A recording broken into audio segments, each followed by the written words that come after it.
Hello friends, അപ്പോൾ നമ്മൾ ഔറംഗാബാദിൽ എത്തിയായിരുന്നു കേട്ടോ ഇന്നലെ രാത്രി ടെൻറ്റ് സ്റ്റേ നോക്കി, പക്ഷെ ഒന്നും കിട്ടിയില്ല. ഇവിടെ അടുത്തൊന്നും 24 hours പെട്രോൾ പമ്പ് നോക്കിയിട്ട് കിട്ടിയില്ലായിരുന്നു.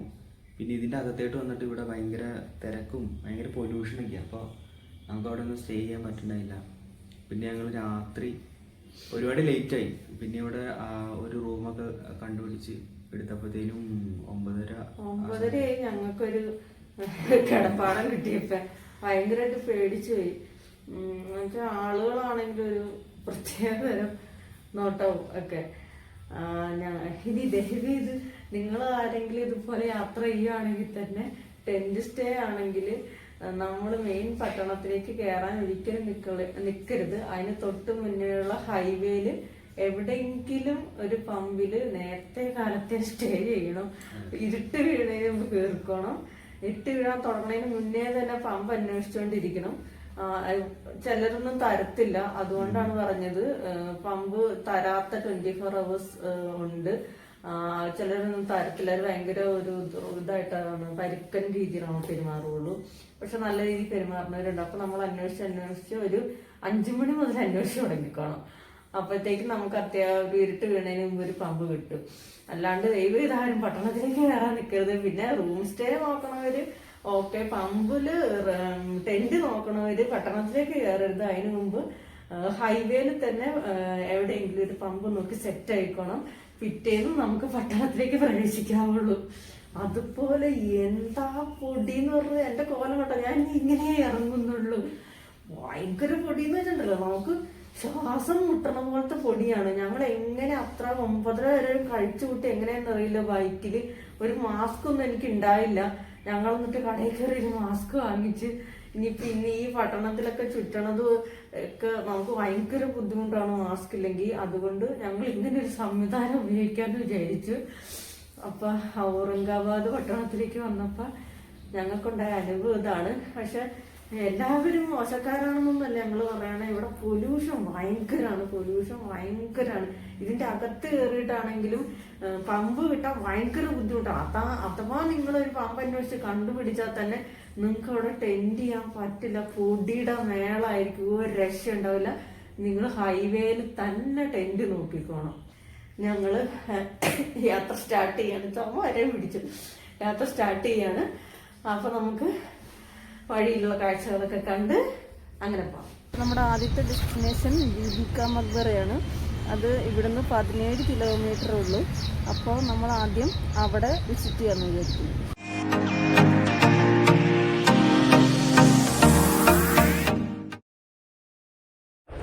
ഫ്രണ്ട്സ്, അപ്പോൾ ഇതാണ് ബീബിക മക്ബറയുടെ എൻട്രൻസ്.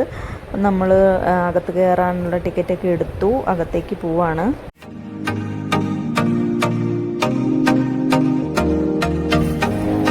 അപ്പോൾ ഇതാണ് ബീബിക മക്ബറ. ഒരു താജ്മഹലിൻ്റെ ഒരു ചെറിയ മിനിയേച്ചർ പോലെയൊക്കെ ഇല്ലേ, അതാണ് ഇതിൻ്റെ പ്രത്യേകത. ഇത് തെക്കിൻ്റെ താജ്മഹൽ എന്നും അറിയപ്പെടുന്ന ഒരു സ്മാരകമാണ് കേട്ടോ.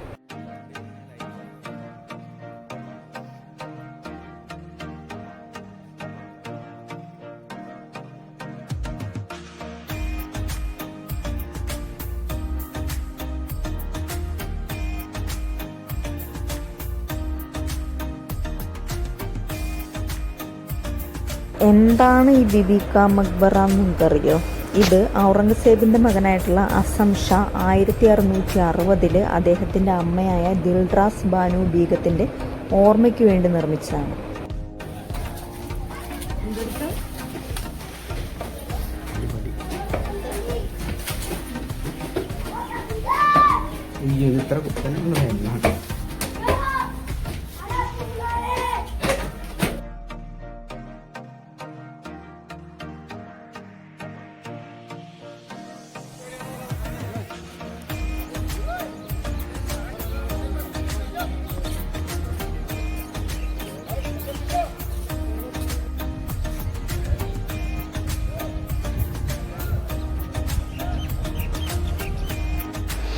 ഇവിടെ ഭിത്തിയിലൊക്കെ ഇങ്ങനെ ചിത്രങ്ങളൊക്കെ ചെയ്ത് വെച്ചിട്ടുണ്ട്. ഇത് കൊത്തുപണിയൊന്നുമല്ല, ഇതെന്തോ ടെക്സ്ചർ രീതിയിലൊരു പെയിൻറ് ചെയ്യണ പോലെ, നമ്മൾ ഇങ്ങനെ പ്രൊജക്റ്റ് ചെയ്ത് നിൽക്കണ പോലെ ചെയ്യില്ലേ, അതുപോലെ ചെയ്ത് വെച്ചേക്കണതാണ് കേട്ടോ.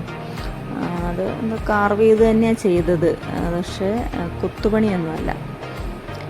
നമ്മളകത്തേക്ക് കയറുമ്പോഴത്തേക്കും ഇവിടെയാണ് മെയിൻ സംഭവം.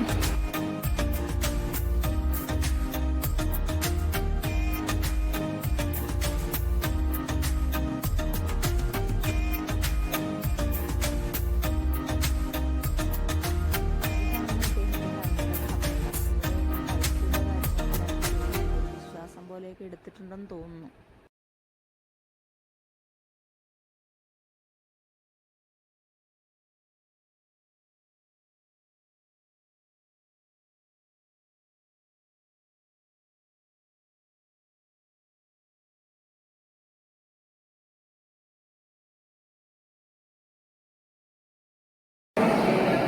ഈ ജനാല കണ്ട, ജനാല എന്ന് പറയാൻ പറ്റില്ല, ഇത് എന്നാ വെറുതെ ഒരു എന്താ അഴിയുണ്ടാക്കി വെച്ചേക്കണല്ല.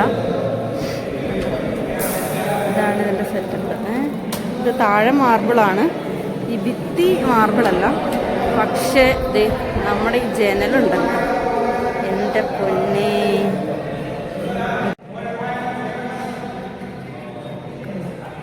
ശരിക്കും കാണാൻ പറ്റുന്നുണ്ടോയെന്ന് എനിക്കറിയില്ല. ഇത് മാർബിളാണ്,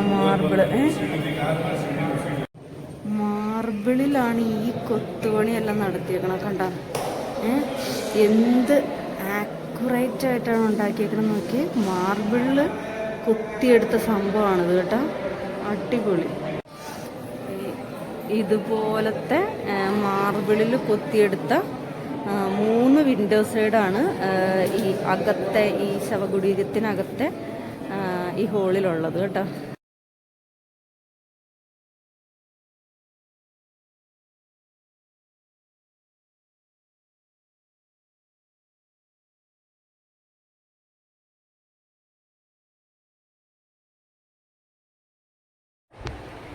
ഇതിന് ചുറ്റും കാണുന്ന ഈ ബോർഡർ പോലെ തിരിച്ചേക്കണതൊക്കെ എല്ലാം മാർബിൾ വെച്ചിട്ടാട്ടോ, മൊത്തം മാർബിളിൻ്റെ സംഭവമാണ്.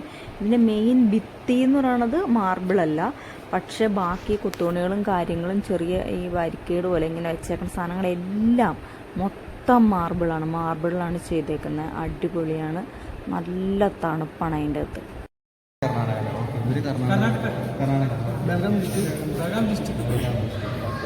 ഒരു ബൽഗാം ഡിസ്ട്രിക്റ്റിലാണ് വരുന്നത്. ഓക്കെ, ഇത് ഇതിനോട് തന്നെ ചേർന്നുള്ളൊരു മോസ്കാണ് കേട്ടോ. ഇത് പിന്നീട് കൂട്ടിച്ചേർത്താണ്, ആദ്യകാലത്ത് ഇത് പണി കഴിപ്പിച്ചിരുന്നില്ല, പിന്നീട് ഇത് പണിതാണ്, ഇതിലേക്ക് കൂട്ടിച്ചേർത്തതാണ്.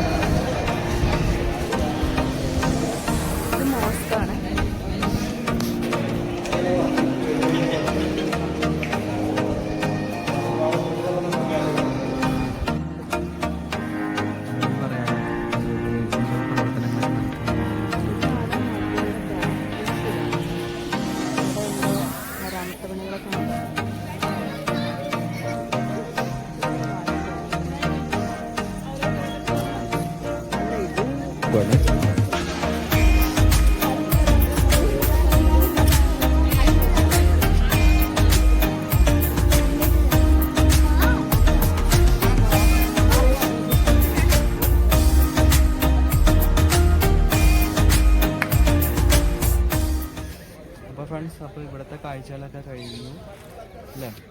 നമ്മൾ ബിബിക മക്ബറയിൽ നിന്നും അടുത്തത് എല്ലോറയിലേക്ക് പോവാണ്. ഭയങ്കര വെയിലാണ് ഗൈസ്. ഓക്കെ, നമുക്കിനി അവിടുത്തെ കാഴ്ചകൾ കാണാം.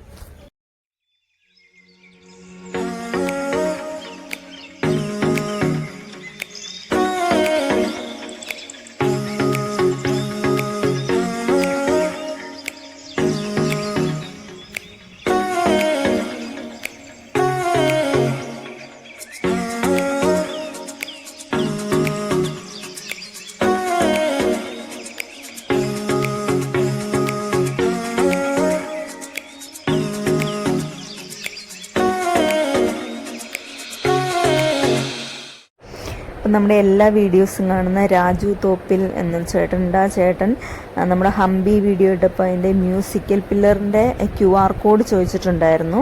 അപ്പോൾ അത് ഞങ്ങൾ ഈ വീഡിയോയിൽ ലാസ്റ്റ് ചേർക്കുന്നുണ്ട്. അപ്പോൾ നിങ്ങൾക്കും ആ സംഗീതം ആസ്വദിക്കണമെങ്കിൽ അത് സ്കാൻ ചെയ്യാം, കേൾക്കാം.